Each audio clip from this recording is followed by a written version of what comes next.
Welcome to our closing roundtable.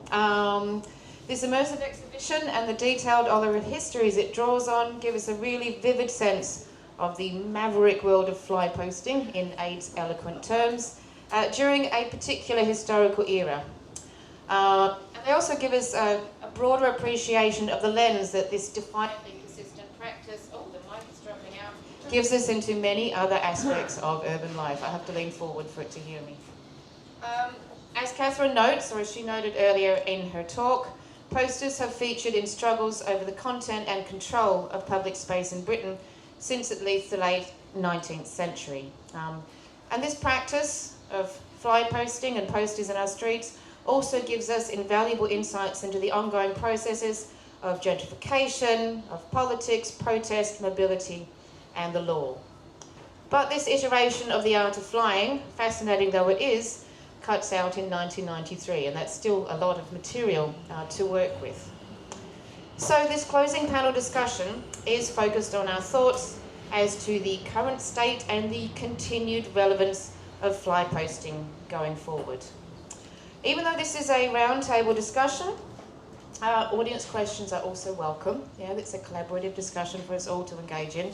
But we will try to spend at least the first 20 minutes focused on the panellists' responses before we turn to the audience. Okay, so I've introduced most of our panellists earlier, so I'm going to be fairly brief here. First up, we have Tim Horrocks. Wave your hands. For those of you who don't know Tim, he is founder and CEO of Build Hollywood. But before this, he was an early 80s Portsmouth Art School graduate. He then went on to co-found agitprop physical theatre company, I'm going to mispronounce this, Bros Septics, fantastic name, and film and community theatre projects. He ran fundraising club nights and shows, and this naturally led to street posters, where the story all begins, and more than 3 decades later, Tim's unsanctioned street poster outfit has morphed into Build Hollywood, a creative street advertising specialist that works with some of the most exciting brands, artists, and creative institutions in the whole world. I love your bio. I know, I'm bigging you up. Yeah, Tim also, more relevantly for this context, is a co-curator with Adrian Burnham of The Art of Flying, so we have him to thank for a lot of the material that we have before us today. Okay, so I'm going to go by the order on my list rather than the order you can see people. Martin, in the middle, raise your hand. This is Martin Gray. He is a Central St Martin's alumni.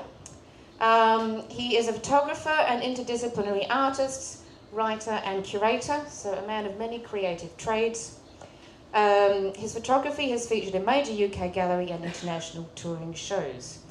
And for our context here, for those of you who don't know, Martin has produced a series of films which together give a rare and detailed phenomenological insight into the art and renegade life of fly posters. And for those of you who haven't had time to check them out yet, there are headphones, and Monday and Tuesday will be running all day long, I believe. Yes. So please do check out his films, they're great. Okay, Aid Burnham we met earlier, so you get just a short bio now.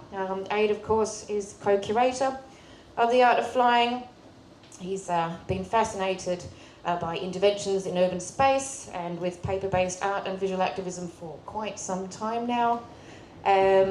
He was once also a commercial fly poster, as we learned this morning, and he also founded and continues to curate Flying Leaps, which we talked about earlier, and hopefully we'll pick on that as well in the discussion.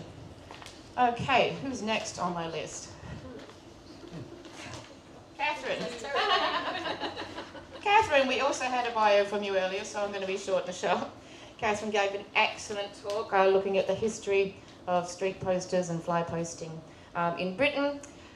She's a curator and writer now based in France, and her work explores how design connects with society and politics.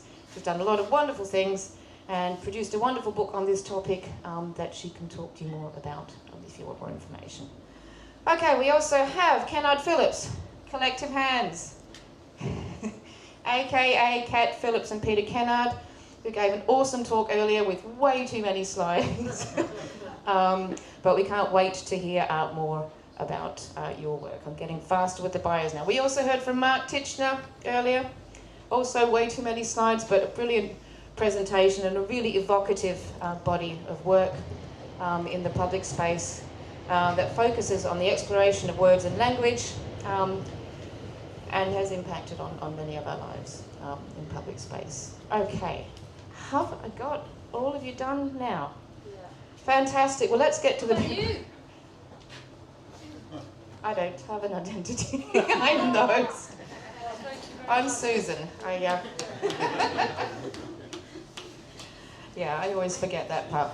So, I mean, I guess the first thing that I wanted for us to do is to reflect on, I guess, for each of you, the relevance of fly posting or posters for your practice or for your scholarship or for your work. Yeah, how has that been relevant to your life and the decisions you've made? Wow. Yeah. Can you hear me? Am I on? I am. I'm on. Yeah. No. Well, interestingly, my connection to fly posting is only on a, and has been always, connection being commercial. I wanted a job and ended up working for a guy called Roland Muldoon, and he was running alternative comedy venues, and he decided that posters were important for those venues, and the people who did the fly posting in London at that time, Slater and Walker, which if you look at the map, they did North London, and when Roland gave the posters to them, they threw them in the bin because they didn't acknowledge the idea that comedy nights were important, and they were doing lots of music stuff at that time. So Roland said in his very anarchic way, he's a very interesting guy. Actually, he created the Hackney Empire as well, Roland Muldoon. So he did left-wing theatre, which was always fantastic. Before he saw the potential of alternative comedy, and he was a leader in that, putting on them in pubs. So I worked for him doing the lights, and then I'd be on the door, and then there'd be a guy called Tony, and he did the sound, and then he would do the comparing. So we wanted jobs, and then Roland said, go out and stick the posters up, because these guys at Slater Walker are not doing them. So we, stupid as we were, we just went out and we stuck up Roland's posters. And the funny thing about all that was, as time went along, other people rang up Roland saying, wow, theatre companies, oh, you should be, how did you get your posters up? We can never get them up.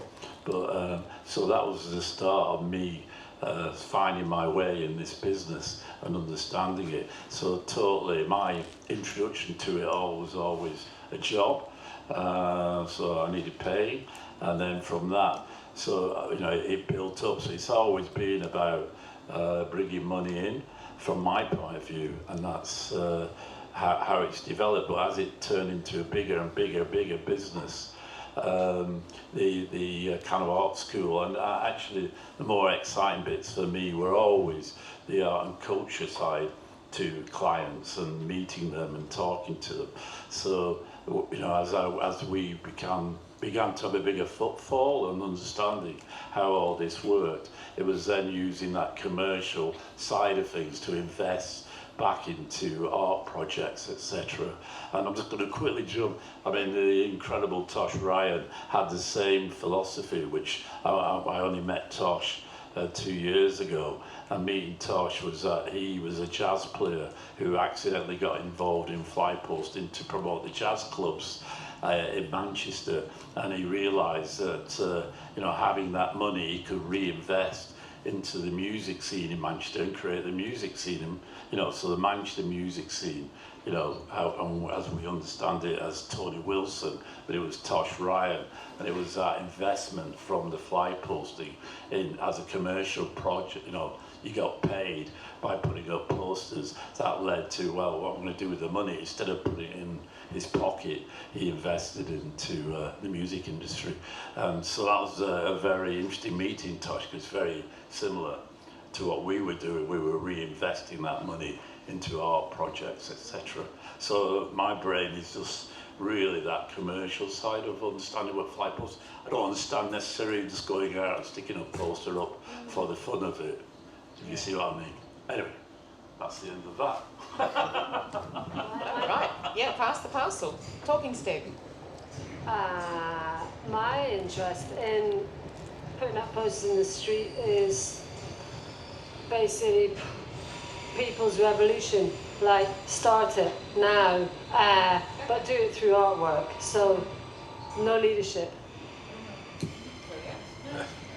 Well, mine I suppose started when I was at art school here, back then, and as I said the other night, I kind of had kept wanting to escape from the basement of Longacre, and I just loved kind of being out on the street, and it felt like I was free.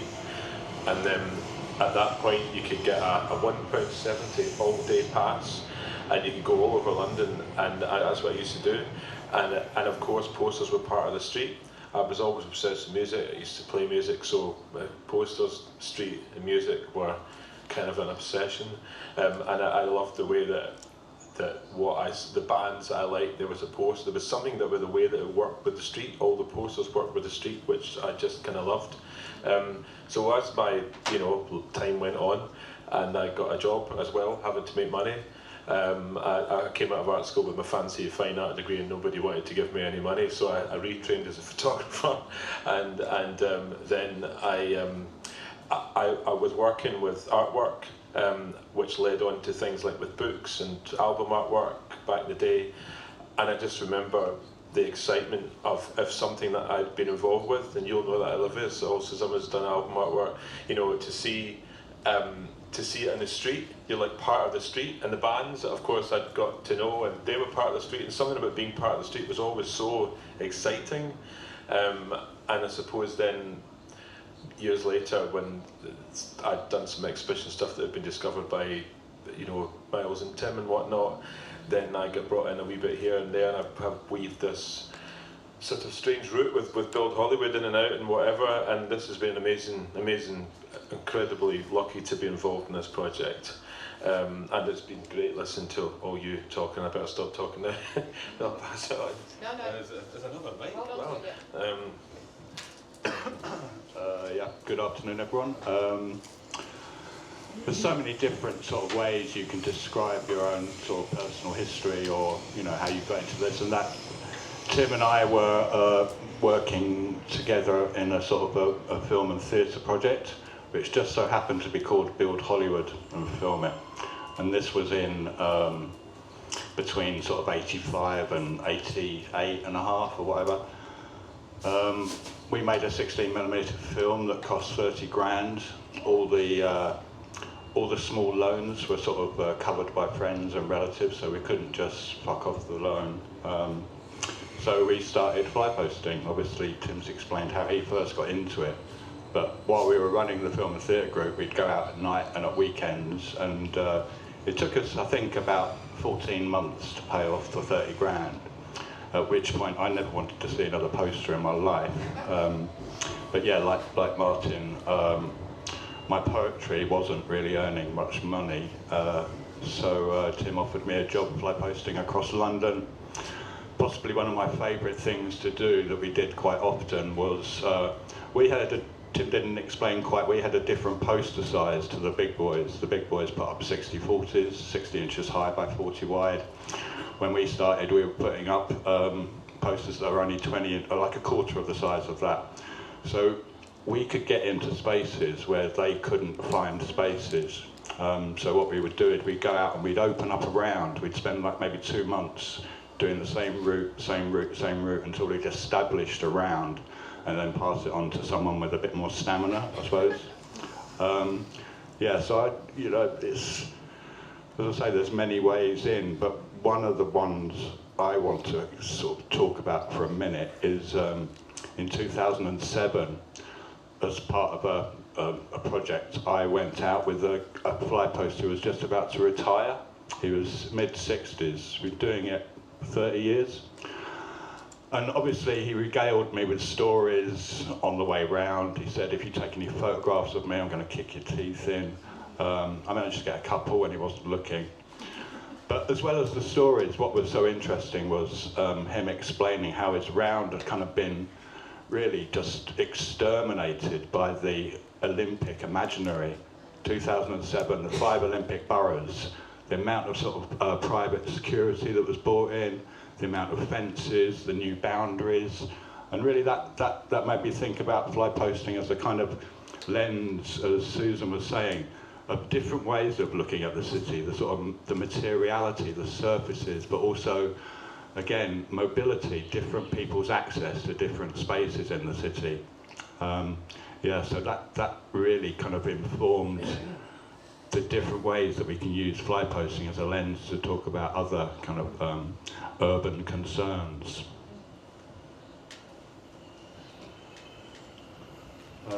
Yeah, well, I started way before most people were born fly posting. Well, it wasn't, yeah, it was fly posting.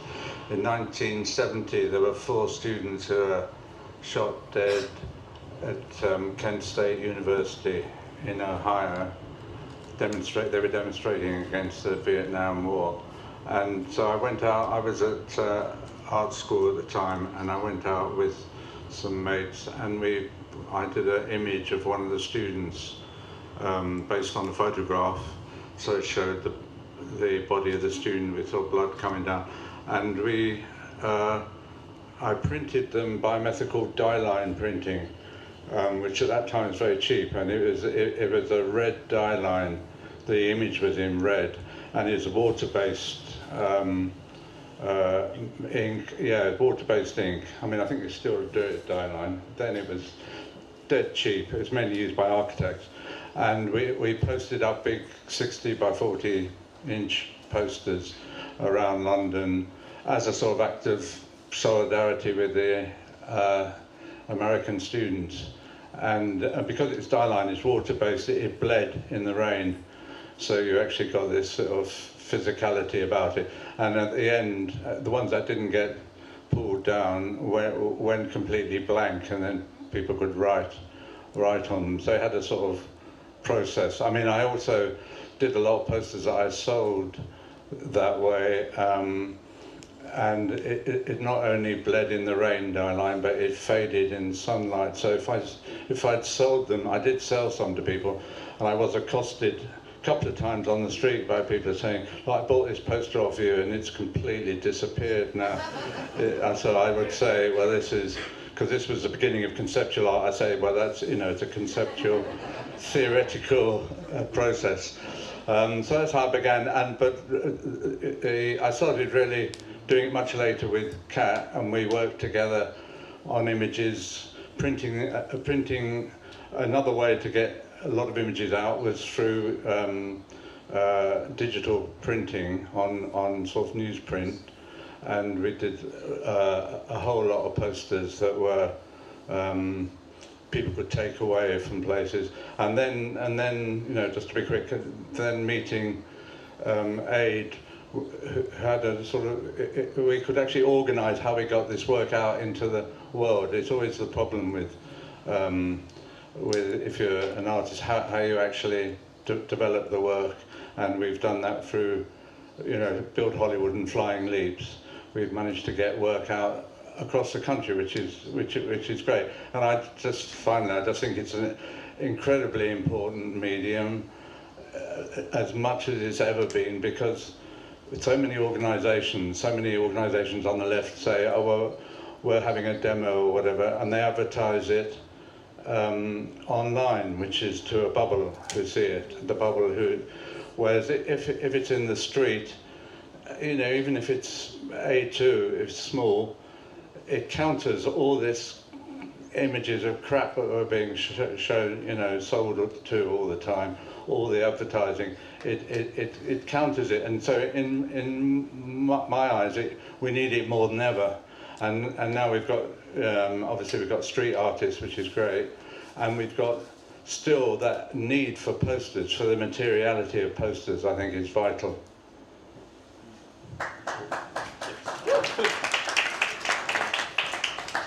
Yeah, I mean, I'm lucky, and as Peter mentioned, I've been able to sort of work with Build Hollywood and with Adrian and Flying Leaps and working on poster sites. And I think from that point of view, they're so interesting because they're part of that urban infrastructure, but they're also these sort of places of juxtaposition, chaos, liminal spaces. There's a sense of freedom and maverick kind ofness that is kind of dying out in most of the way cities are urban planned and homogenised, and I think that's a real blessing to be in those spaces. I was just thinking, the first fly posters I ever saw, where I grew up, there was a music venue called the Queensway Hall, and in the town there was a kind of municipal board, and people would put posters up for what was happening there, and it was in the days of, when you'd have luminous paper, black print, and it was always Hawkwind. They would seem to play there every night. But when I was a teenager, before any of us could play anything, we made up bands and faked our own posters and put them up. So I think that was my initiation into fly posting, was pretend bands that never made any music, but feeling somehow there was a bit of freedom in that space to be had. Yeah, so I always wanted to work in museums. I was a geek kid who put objects in boxes and wrote labels about them. But I was also really interested in politics and involved in campaigns as a student and editing a feminist thing at college.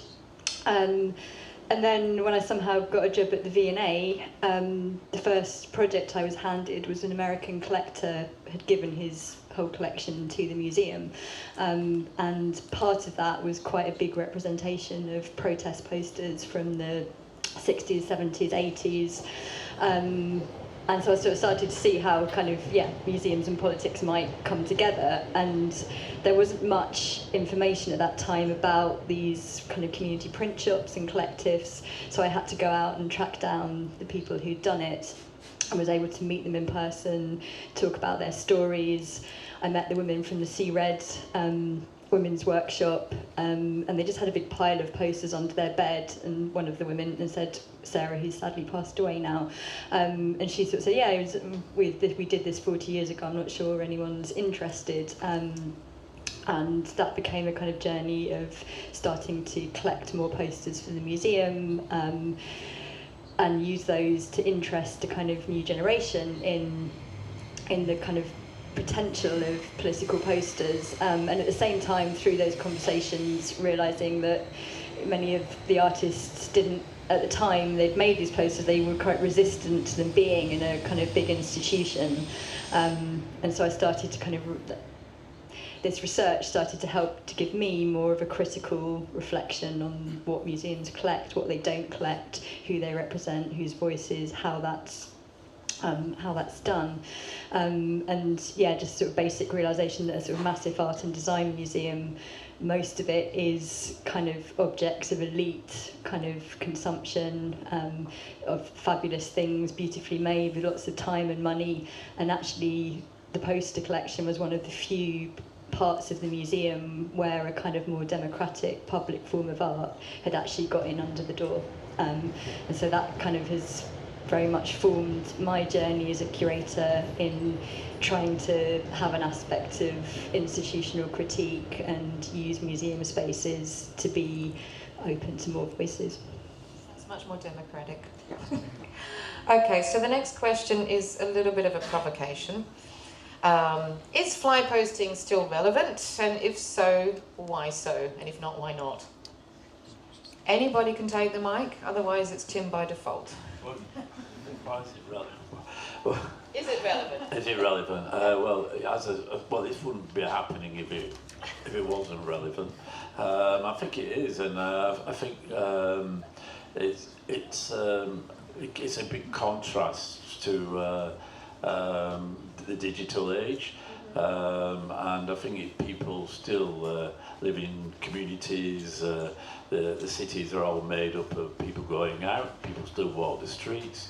So I think in that context, the poster site and talking about people getting up and causing revolution. The paper plate is a physical act. Its very nature is about you know, the act of making. And I think a part of this exhibition is about saying that to the people who make a living from it are you know, professionals, and you know, they have a physical skill of making, and the putting up of the poster is a making, and it reflects the fact that you know, people can stand up and be counted by their physical purpose, you know. So I think it has a lot of relevance in the modern age. Yeah, and I mean, if you walk around London and you walk into an area like Canary Wharf or maybe that Nine Elms area, I don't think you have any sense of life on the street there other than actual alive human beings that are walking down the road, because there's I think they're like privately owned streets or something. I don't know, there's a different kind of set of laws, or they have a lot of private security or something. So I mean, the presence of fly posters, graffiti, fly posters, graffiti, anything that's been made like by just whoever in a very democratic sense, so there isn't like a leadership of what gets put there. It creates a sense of life, and that reaffirms you as an individual as you're walking down or with your mates or whatever. So it's like vital. It's not just still relevant, it's kind of vital. Yeah. Can't be. It's not, I mean, a lot of time, but this thing is a visceral sense, as I said, what Tim was saying as well, of the fact that it's a thing, it's paper, it's sort of, and it was alluded to earlier on in the talks, you know, that actually changes, even the weather changes it, and you can kind of have a sense of how long it's interacted with the space. If it's freshly up, it looks one way. If it's been up for 2 weeks, it looks another way. If something's put over it, it looks another way. It looks, and then if you know, obviously we were in New York in the spring, and go out Brooklyn and whatnot, the Bronx, and see how the combination of sort of official public art, unofficial public art, graffiti, official postering, what they call free posting there, all merges together to create these sort of incredible sort of murals of the and in the midst of these murals, people who have had no other means of actually talking about, you know, their band or a political, something they feel strongly about politically or something or whatever, or their play, they're in the mix of this thing, you know. So it is still for everyone. And as was talked about before, you know, unfortunately, much as there are many good things about our mobile phones in our pockets or whatever, the algorithms and the people that own the algorithm, you know, they lead us down a rabbit hole. So, you know, the street is everyone, whoever they are, apart from, of course, if you're walking around Canary Wharf where it's only taken away, but the street is generally somewhere where everybody sort of shares, and then you will then maybe see something that you wouldn't have even wanted to see that's coming up with some argument that you wouldn't have wanted, or no, your rabbit hole would not have taken you down, you know, and it's really, really relevant, and it's great when I know some young people who do things like sort of theatre thing or whatever. They still want the flag, they still want it in the street, and even though it might just be up for a week and they'll obviously it's Instagrammed and whatever, just something about being part of the street still seems to be, and maybe because if you've been brought up in an age where everything's neat and tidy on that, and maybe seems a bit removed from physicality, then you want to be part of the physical environment, which it is. So yeah, building on what everyone said, really, I think this idea of a kind of a spectrum of engagement on the street, and you could even focus down and say that there's a spectrum of fly posting, going from Tim's kind of praising of the commercial fly posting. I mean, the commercial fly posting in this country is very, very organised. It has to be. I mean, it's like a sort of a, it's like a kind of well-oiled machine. So in a sense, that is a kind of a commandeering of space for a sort of a commercial purpose. But as Tim has said, in certain circumstances, that commercial purpose, the money from that purpose is used to kind of support other endeavours, other more artistic or research endeavours. And while some people are very purist about, oh, you know, if you've got a bit of corporate sponsorship, I don't want to be in your show sort of thing. I think it's much more important to be a little bit more nuanced than that and sort of admit that we live in a variegated kind of field and to make the best of all the opportunities that we can. Yeah. What was the question? I don't know. Oh yeah, it's still, well, as I said before, it's vitally relevant, and to me, it's like Tim said, it is an art. It's an art form, and the putting up of posters is an incredible skill. I mean, we've worked with Damon, who's down there.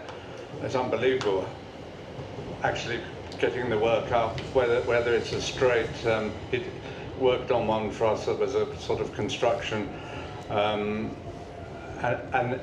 it's art to me, but it's not art that's accepted in the art gallery world, which, as we know, is completely. I mean, I agree with Aid that obviously one needs corporate assistance to do anything print-wise or to get work out, but the actual official art world is completely based on money and the rich and pandering to the rich, and you know we're going through the most horrific thing that I've ever known, which is what's been going on in Gaza, and yet the art world's been completely silent on it, and it's not mentioned, but let alone an exhibition about it, but in terms of anything at the gallery. And of course with putting posters in the street, you can get through that. You can get through this barrier of silence that is dominating our world at the moment. Yeah, I think you know, we spoke about it earlier, but there's sort of materiality and viscerality of the paper and the folds, and there's somehow it connects or it breaks the image, that you have this thing that's being projected, which is, you know, the commodity, and then you see it in a slightly distorted or broken form, and I think there's something interesting there. And Peter mentioned art galleries in a different way, but I think also that these spaces do act a bit like a gallery space for people who would never go into a gallery, and that you can be exposed to things like beautiful design, you know, artwork, design artwork, poster artwork that's been made by someone who actually gives a shit about how it looks. You know, there's a real power to that, and I think that's, you know, it's an important place for people to learn. Yeah, I mean, I'd agree. I think it's essential because going back to the Malcolm McLaren quote in my talk, that we just need to have space for a greater multiplicity of voices and ideas, and yeah, kind of there's an aspect in which the kind of street posters, they're just a sort of visual representation that, you know, we're told all the time that there isn't an alternative. I think that's a space where, yeah, alternatives can be explored. Okay, we've been talking a lot on the stage. Who has a question or a comment or a contribution to the discussion? The last point of which was, is fly posting still relevant? Anybody? Yep. Hello, thank you all so much for the discussion. It's really interesting, goes without saying. I'm curious about the last points about the street kind of becoming an exhibition space for accessible to anyone who walks through the street. And particularly the point about then it becomes available to people who wouldn't necessarily step into a gallery space. And Judith and I were talking about how when we're really busy, we're not noticing anything. And I'm really conscious of how in the current economic and political climate, most people who even occupy the streets might not have the time or capacity to engage with even looking or noticing anything on the street. So I'm wondering, maybe how do we get people to look? Or how do we cross that barrier? Because I think for all of us here, it's really apparent that the streets is this wonderful ecosystem and we notice things around us, but there will be people who don't notice, and I'm wondering, how do we do that? Can I just answer that in a little way, that it's actually seeing people putting a poster up that attunes people's gaze some of the times. I think that's obvious, but another way that we get people to look is, as Mark said, is by extraordinary design and playing with the format as well. You know, people become so blind to, you know, you don't see with your eyes, do you? You see with your brain. So you have to know something first before you even begin to recognise it. So surprising interventions can sort of jog someone into a new gaze, a new possibility for seeing stuff. Yeah, but it is a big question, that kind of... and then you've got the people who walk around with looking at the floor all the time. So what do? You put stencils on the floor, I suppose. But, yeah. Any other responses? What do you need there? Anybody other than Abe want to respond to this question? How do we get people to look? People are often walking through the street just looking at their... What I kind of wonder whether that's, I mean, it's easy to just kind of have strap lines in any debate, isn't it? And to say people are doing this or they're doing that. I guess my hope is that people are still looking, and I don't necessarily believe that people are just looking at the floor. Well, another way of getting people to look is through repetition, isn't it? I mean, that's part of the basic rule of postering. You get as much up as possible in a sort of a good geographical spread. Or you could I think from my memory, it's like when I've seen something that's like really surprised me, a piece of artwork on the street, whether it's graffiti or a poster, I tend to like keep my eyes open a lot more. Yeah. And then maybe I will get a bit sleepy like a couple of years later, but something again pops up again, and then I'll start looking again, I'll start discovering all this magic. So I think there is some truth in it, that, but I don't think it's like a phase of I think it's just like people, they fall in and out of feeling comfortable enough to be wandering around or like taking their time on the street. You know, like they're all locked into, you know, having to get to work or whatever it is, or like have they packed the kids' tea or whatever, you know. It's the stress. I mean, stress levels are off the scale at the moment, so I don't know, but I mean, yeah, I don't know if there's a specific strategy for like, how to get people to look, except make everyone calm down a bit. Well, it's really come back to the choice of space. You know, the bill posters' eye being attuned to finding spaces where they know it's going to be noticed, and so, you know, yeah, it's something that you learn the more you do it, I think. Yeah. Anyone else want to comment on that one? It's a very interesting question. Very interesting question. I think one tactic out of many, the kind of ad busting, where you take an existing advert and either by pasting over it or digitally changing it so that you have that moment of a double take. You might have seen this kind of corporate ad many times, but suddenly it's there in a different version saying something different and revealing something. I think it's that moment of a kind of just being jarred out of what you expected. So yeah, that's piggybacking the language of recognition, isn't it? You think you know what it is, which is what Dr. D does all the time, like with his signs in the tube that say no smirking instead of no smoking. You know, those sort of little tactical twists.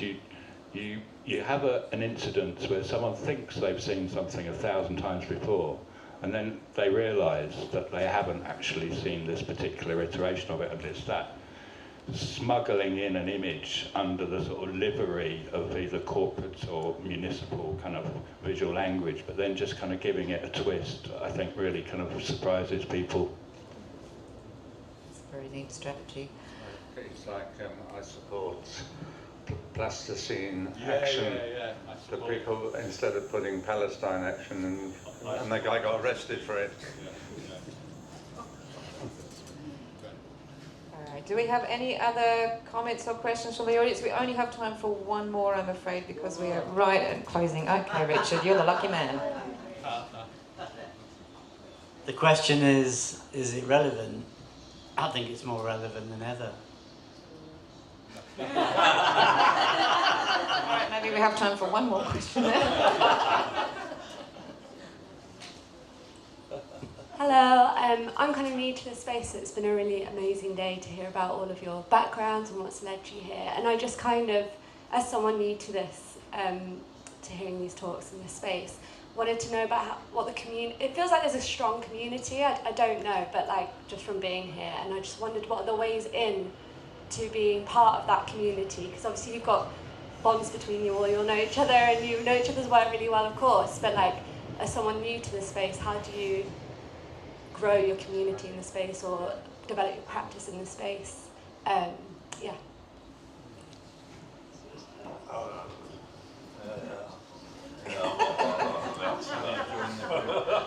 I mean, the way that I got involved more recently was that Damon, Dr. D, gave me his whole archive to look at, and I wrote a little presentation about Damon's work, and then was lucky enough to meet Peter and Kat.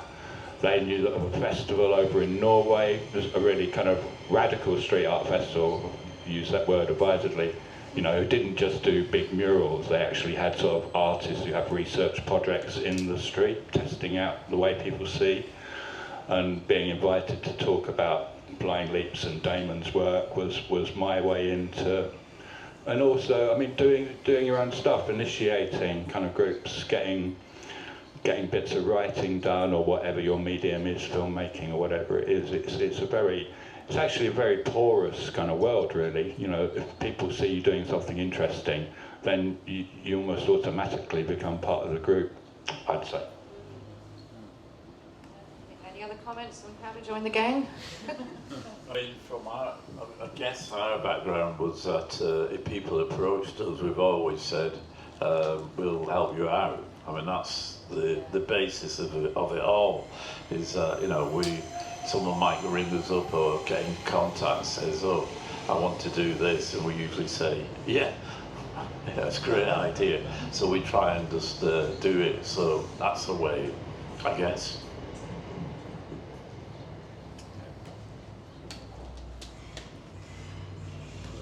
Right, okay, Dave, you can just very quick. Thank you.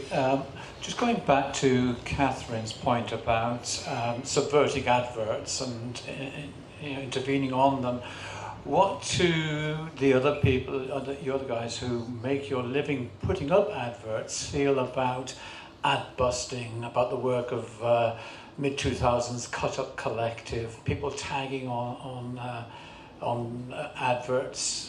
How do you feel about that? I don't feel well. I know Damon. What do I feel about it? I haven't got any thoughts about it. I mean, as in only positive thoughts about how. I mean, I think you're asking about how commercial things and then the commercial side of the business coexists with that. As I say, I think. How they react to it. How do we... Well, I think of like Randalism in 2012. All those Randalism posters got a million cancer posters put over them very quickly. Yeah. Just to stop that advert subversion. But it takes place on your sites as well, Build Hollywood, doesn't it? Well, yeah, because we're a commercial. I mean, I don't think it's done in a way to stop the advert. It may be that as I say, we're definitely a business, and I think my point in that, going back, is that as miners or whatever, you've got to protect your business. We come from the people who work in this business are usually working class guys on the street. They have to find their living. It has all the kind of the build-up of the workers, and that's where the kind of probably the conflict for me arises, because we have to survive. We have families, we have skills, and that's when I kind of think the conflicts appears, because we're not appreciated sometimes for the fact that we're trying to we're a profession and we're trying to make a living. We're not necessarily going out to destroy the idea of an advert shouldn't be advertised or a political statement shouldn't be made, but we're still trying to pay our bills. Did you want to comment on that as well? No, I mean, Just have to. if you're feeling kind of generous, you could say that it adds to the general gaiety of the streets, couldn't you? Those sorts of interventions. I think they're. I mean, we're talking d'étournement, aren't we? And I think it's a great kind of field of visual culture. It's brilliant. Okay. Unless there are any further comments on this question, I think as we're just slightly over time, can we please thank our panellists for sharing their thoughts? Thank you so much.